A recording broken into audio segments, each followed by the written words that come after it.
El 13 de marzo de 2013, bajó un cielo gris en Roma y miles de paraguas en la plaza de San Pedro. El mundo contenía el aliento. La Iglesia Católica, sacudida por escándalos, división y la inesperada renuncia de Benedicto XVI, buscaba un nuevo pastor. Y lo que sucedió esa tarde no fue simplemente una elección. Fue un giro histórico. Un humo blanco emergió de la chimenea de la Capilla Sixtina. La multitud rugió. Las campanas repicaron. Pero nadie imaginaba el nombre que se anunciaría minutos después. Habemus Papam, Jorge Mario Bergoglio, que ha tomado el nombre de Francisco. Silencio. ¿Quién? ¿De dónde?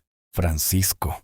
El mundo se preguntaba quién era ese hombre de gesto serio, que saludaba con una sencillez desconcertante desde el balcón. Sin tiara, sin lujos, sin gritos. Solo una voz suave que dijo: «Hermanos y hermanas, buenas tardes». Así comenzó una revolución silenciosa. Porque ese hombre, nacido en Buenos Aires, en una familia de inmigrantes italianos, no era un príncipe. Era un pastor, un sacerdote que había viajado en colectivo, cocinado su propia comida y caminado entre los pobres de las villas argentinas. Era el cardenal que prefería vivir en un apartamento modesto y no en el palacio episcopal. El que, siendo arzobispo, le pidió a sus fieles que no gastaran dinero en vuelos para verlo convertirse en cardenal, sino que dieran ese dinero a los pobres. Francisco eligió el nombre del santo de Asís, no por casualidad, sino como declaración de guerra a la vanidad, a la riqueza dentro de la iglesia, a la indiferencia frente al sufrimiento. Desde entonces, cada gesto suyo ha sido una predicación viva. Besó los pies de prisioneros, abrazó a leprosos modernos, pidió perdón en nombre de la iglesia y dijo con fuerza: ¿quién soy yo para juzgar? Sus enemigos lo acusan de populista. Sus fieles lo ven como un profeta, pero nadie puede ignorarlo. Francisco incomoda, despierta, remueve, porque habla del amor de Cristo no desde el trono, sino desde la calle. Él no quiere una iglesia encerrada en templos. La quiere en las fronteras del dolor humano, en hospitales, cárceles, campos de refugiados y aldeas olvidadas. Y aunque no todos lo entienden, él sigue, porque sabe que su misión no es agradar a todos, sino ser fiel a aquel que lo llamó. Francisco no es perfecto, pero es real. Y en tiempos de líderes fríos, calculadores y distantes, su autenticidad se vuelve un faro. Desde el fin del mundo, llegó un papa que no vino a reinar, vino a servir. Y con cada paso, nos recuerda que el poder más grande no está en el oro ni en las multitudes, sino en amar al otro como a uno mismo. El mundo no estaba preparado para él, ni la iglesia misma imaginaba que aquel hombre callado, que evitaba protagonismos y caminaba como si siempre quisiera pasar desapercibido, sería quien encendería una llama tan profunda dentro de una institución milenaria. Jorge Mario Bergoglio no era un diplomático del Vaticano, ni un teólogo de biblioteca, ni un administrador obsesionado por la perfección. Era un pastor, uno de esos pocos que todavía creen que para entender el dolor hay que oler a oveja, caminar por las calles polvorientas de los pobres, sentarse en la mesa con quienes no tienen nada y abrazar sin miedo a los rechazados por todos. Nacido en 1936 en Buenos Aires, hijo de inmigrantes italianos, Jorge creció en un hogar sencillo. Desde joven mostró un espíritu fuerte, pero también una timidez que ocultaba bajo una mirada profunda y un hablar pausado. Trabajó como técnico químico antes de entrar al seminario. Sus primeros pasos en la vida religiosa no fueron fáciles. Vivió batallas internas, crisis de fe y silencios que solo Dios conoce. Pero de todo eso emergió un hombre marcado por una espiritualidad encarnada, una fe que no huye del barro. Una mirada que no se deja impresionar por los templos dorados, sino que se detiene en el rostro del que sufre. Cuando fue nombrado obispo auxiliar de Buenos Aires en 1992, muchos pensaron que sería uno más entre tantos, pero poco a poco comenzó a notarse algo distinto en él. No buscaba cámaras ni aplausos. Iba donde nadie iba. Entraba en las villas miserias sin custodios. Celebraba misas en casas humildes. Escuchaba a madres que lloraban por sus hijos, caídos en el narcotráfico, y caminaba junto a sacerdotes que habían hecho opción por los últimos. Nunca se sintió superior. Nunca creyó que su cargo lo hacía mejor. Era un hombre que entendía el Evangelio como una cruz cargada cada día. no como un discurso bonito para las catedrales. Ya como cardenal, su estilo siguió siendo incómodo para los poderosos. Se negaba a vivir en el palacio arzobispal. Prefería un departamento pequeño, donde él mismo se cocinaba y salía solo a hacer las compras. Leía mucho, oraba mucho y hablaba poco. Quienes lo conocían sabían que su silencio era más elocuente que 1000 palabras. En las reuniones eclesiásticas, cuando todos querían hablar, él escuchaba. Cuando todos opinaban, él guardaba silencio. Y cuando finalmente hablaba, cada palabra suya parecía una espada que cortaba la hipocresía sin gritar. El día en que fue elegido papa, muchos dentro del cónclave sabían que se necesitaba una figura distinta. Alguien que no fuera rehén de la curia romana. Alguien con libertad interior. Alguien que no temiera ensuciarse las manos por el bien del pueblo de Dios. Y así, casi sin buscarlo, Bergoglio fue elegido. Y en un gesto profético, escogió el nombre de Francisco. No Gregorio, no Juan, no León, sino Francisco. El pobrecillo de Asís. El santo que se despojó de todo. El hombre que reconstruyó la iglesia desde las ruinas. El hermano que hablaba con los animales y lloraba por la indiferencia del mundo. Ese fue el modelo que eligió. Y eso marcó el inicio de una nueva era. Desde aquel momento, cada decisión del Papa Francisco ha sido una declaración de principios. Decidió no usar el trono papal.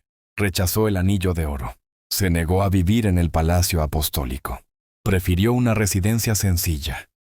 En 1900, sus viajes, pidió que no se derrochara dinero en recepciones. En vez de rodearse de cortesanos, se acercó a las periferias, a los olvidados, a los marginados por una sociedad que solo aplaude a los exitosos. Visitó campos de refugiados, se sentó con personas sin hogar, lavó los pies de musulmanes y mujeres encarceladas, abrazó a niños deformados y besó las llagas de los enfermos. Muchos lo criticaron.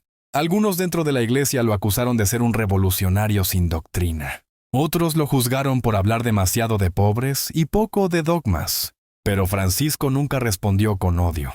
Su fuerza ha sido siempre la misericordia. Su arma, el evangelio vivido. Él no quiere una iglesia perfecta, sino una iglesia herida que sepa caminar con los heridos. No busca una doctrina que condene, sino una verdad que libere. Y por eso ha removido tantas estructuras, ha tocado tantas heridas y ha generado tantos cambios. Porque ama a la iglesia, no por lo que es, sino por lo que está llamada a ser. Francisco sabe que su tiempo es breve, sabe que hay resistencias, que su voz incomoda, que su figura divide, pero también sabe que su misión no es gustar, sino ser fiel. Y en esa fidelidad ha dejado una huella imborrable, una huella de compasión, de justicia, de ternura y de verdad. Él nos recuerda que el evangelio no se predica desde el poder, sino desde el servicio. Que la fe no es un conjunto de normas, sino un acto de amor. Que la iglesia no es una fortaleza, sino un hospital de campaña. El Papa que vino del fin del mundo sigue caminando entre nosotros, no con pompas, sino con pasos firmes, no con discursos vacíos, sino con gestos que hablan. Y mientras lo hace, el mundo lo mira. Algunos con admiración, otros con sospecha, pero todos con la certeza de que algo ha cambiado. Porque cuando el amor toma forma humana, siempre deja huella, y Francisco, con su voz suave y su mirada profunda, ha dejado una marca que ningún poder podrá borrar. El mundo no estaba preparado para él, ni la iglesia misma imaginaba que aquel hombre callado, que evitaba protagonismos y caminaba como si siempre quisiera pasar desapercibido, sería quien encendería una llama tan profunda dentro de una institución milenaria. Jorge Mario Bergoglio no era un diplomático del Vaticano, ni un teólogo de biblioteca, ni un administrador obsesionado por la perfección.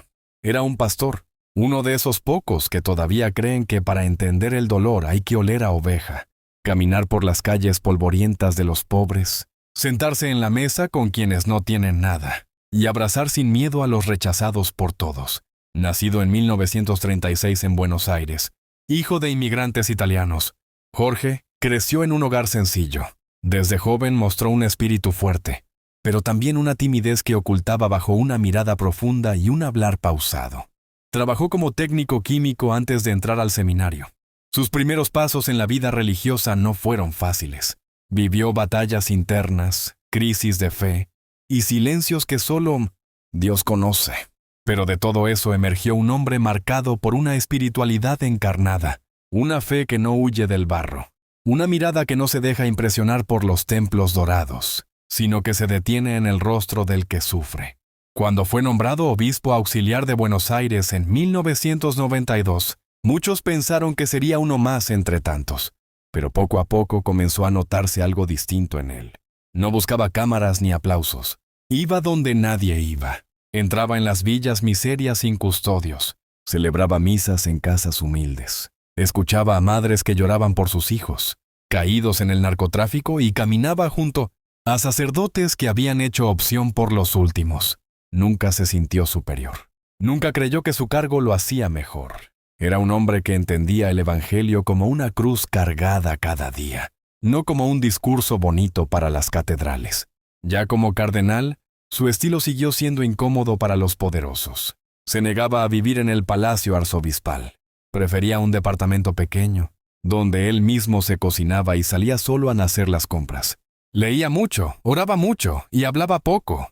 Quienes lo conocían sabían que su silencio era más elocuente que 1000 palabras. En las reuniones eclesiásticas, cuando todos querían hablar, él escuchaba.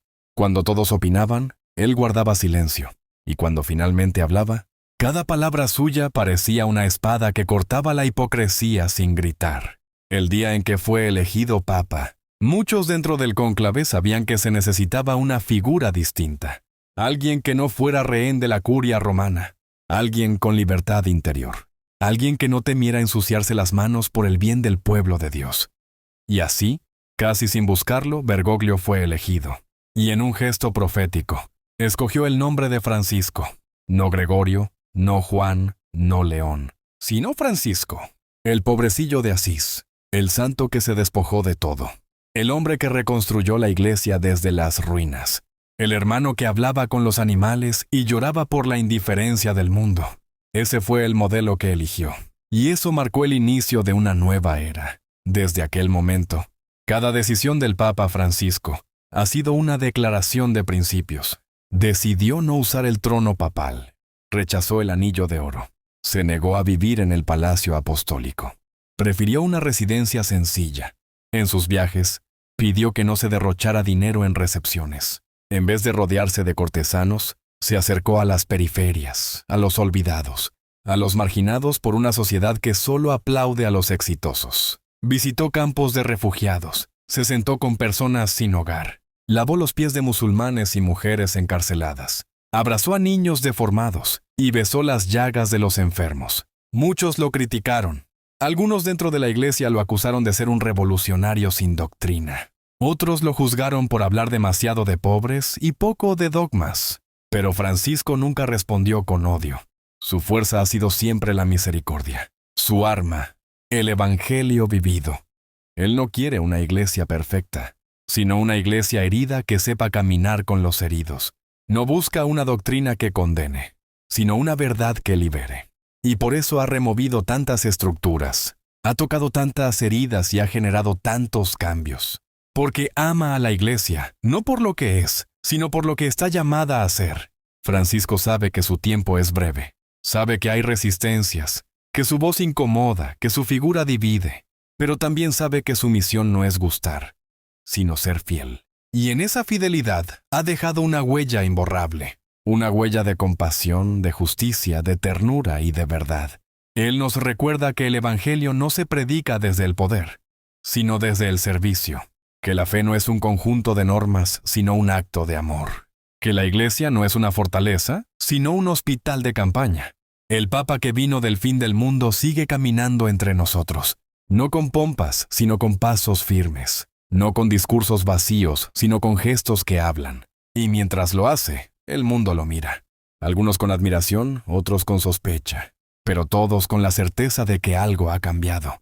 Porque cuando el amor toma forma humana, siempre deja huella. Y Francisco, con su voz suave y su mirada profunda, ha dejado una marca que ningún poder podrá borrar.